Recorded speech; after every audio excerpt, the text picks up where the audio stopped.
What's going on, everybody? Mortem here, this time bringing you a look at Mewgenics, a roguelite TRPG that is actually releasing today, whose primary premise is all about breeding cats in order to take on deeper and deeper turn-based strategies with them. Now, I'm able to bring you this video because I was given a key to check it out just a little bit in advance. I've only had it in my hands for about a day or two by the time you're seeing this video, but the main reason I wanted to check it out is actually because this is one that the audience kind of put on my radar. I had not heard of it until people started asking me if I was going to take a look at it, and so the stars aligned and here we are. But Mewgenics is an interesting game. It is being developed and published by two people, Edmund McMillan, as well as Tyler Glailey. I'm not exactly sure how to pronounce his name, I apologize. And yet, this game is incredibly deep. And while I have my suspicions that the veneer, that is to say, the way it embraces some things that are honestly a little bit gross, might not be for everybody, if those things don't bother you, there is a genuinely really interesting TRPG setup here that hopefully we'll get into a bit over the course of this video. But as the general premise, we find ourselves in a place called Boone County, which does not appear to be a particularly prosperous place, which is why I would imagine we have all these stray cats running around and a scientist who is in fact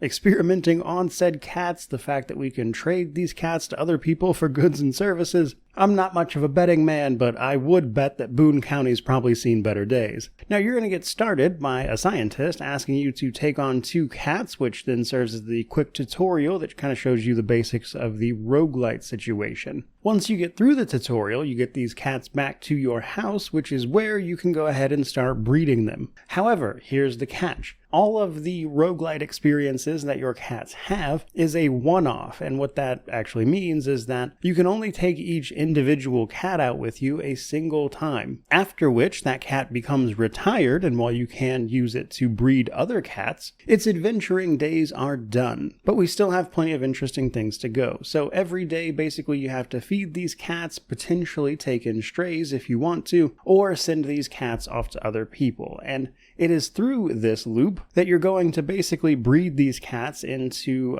sort of deeper and deeper bloodlines and genetic experiments, let's say, which will then be further augmented by putting certain collars on these cats for the duration of their runs, which provides them a class. Assuming you don't want to send them out there without a collar at all, which is its own class, kind of. Outside of just the cats, however, we do have various things we can upgrade about our base. However, it usually involves trading cats to certain people to then unlock those upgrades. Like, for instance, you have a basic amount of storage, which is where you'll be able to keep some of the spoils you get from your adventures, which will then also allow you to outfit the cats you're about to send out on new adventures. And so upgrading that storage is important, but in order to do that, you have to give cats over the age of 5 to Tracy, the clerk at the store, who will then give you the storage upgrade if you have enough money to buy it. On the flip side of that, if you give retired cats to, I think his name is Frank, a guy who lives in the sewers who's apparently just building people's houses randomly, he will then start upgrading your house, which will give you more places to store the cats.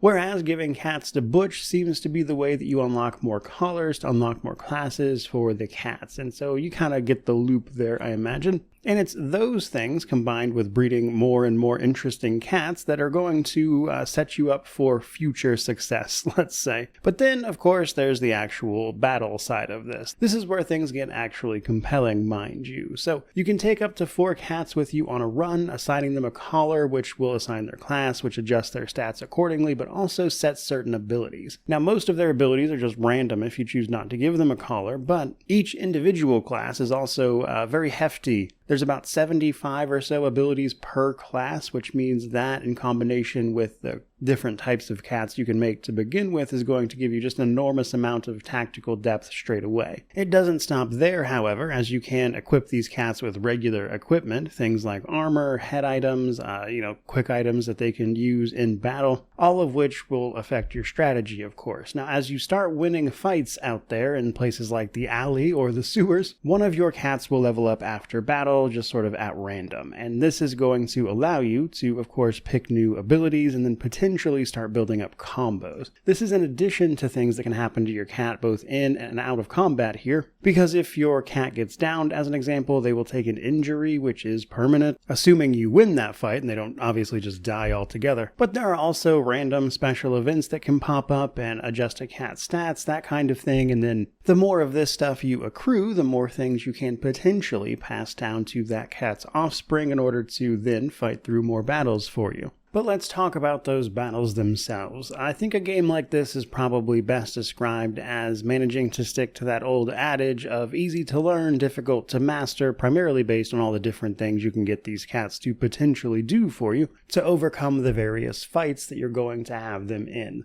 But at a very base level, every turn, based on the stats you have, a cat is going to be able to move and then attack. However, they can also cast spells, provided they have enough mana to do so. Every time you end that cat's turn, they gain some mana based on their stats, and you can cast whatever you can with that mana for as much as you have the mana to do so. And so you'll be able to move, attack, and then cast however many spells you can, and then also use things like items, etc. per turn. With the rest, of course, coming down to classes, combos, and strategies that you can set up here. Like some cats will be able to have a melee basic attack versus a ranged basic attack, and then that stuff combined with their stats is obviously where the collars are going to come in. As ideally, that collar will enhance the stats they already have, or simply complement one of their quirks or perks or whatever they got from their lineage in order to be more effective. However, then to take that further, there's also environmental interactions as well. Some abilities will alter the battlefield, like setting things on fire, and then some battlefields also just have hazards and stuff in them to begin with, such as, stuff like broken glass or just natural obstructions that get in the way of targeting abilities. And while most of the basic fights are relatively simple, as you would imagine, what this game does particularly well are the boss fights you'll run into, which also seem to be random to a degree, though I imagine that's probably a list based upon the individual area that you find yourself in. Now, like many a roguelite type game, we're basically going to follow a little trail and decide which way we want to go, which then leads us to various encounters and potentially non-combat situations as well, such as a shop to buy things up, or just treasure or events in general. But the boss fights are really the most interesting encounters, so far at least anyway, as you would probably expect, largely because they tend to have a particular tactical situation associated with them. So putting all of that together, there's simultaneously a ton of stuff to juggle and kind of get to the bottom of and explore systems-wise, while also not being a game that I think is particularly difficult to wrap your head around in terms of things to actually do. And yet, in trying to both upgrade all these people that you can talk to around the county,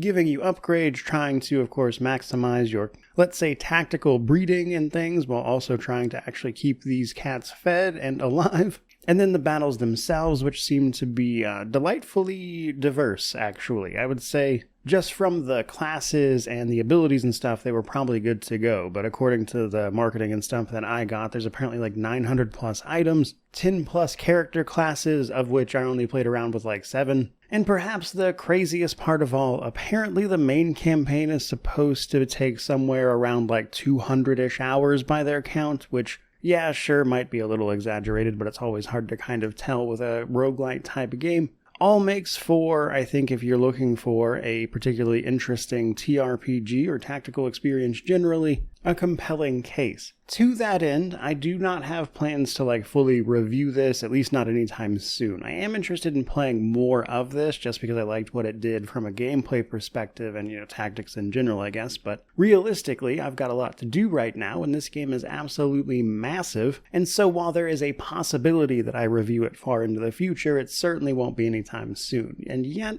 well, I'd be lying if I said the exact tone is my cup of tea exactly. There's a compelling game here. I could likely see myself playing more of it in the future, and I just thought I would share that with you guys as the game is launching today, of course. So that is pretty much everything I've got to say about Mewgenics. I certainly hope you enjoyed the video. If you did, by all means, like, comment, subscribe, all the YouTube jazz. But regardless of any of that, truly, just thank you so much for watching. I really do appreciate it. May you wander in wisdom and have an amazing day.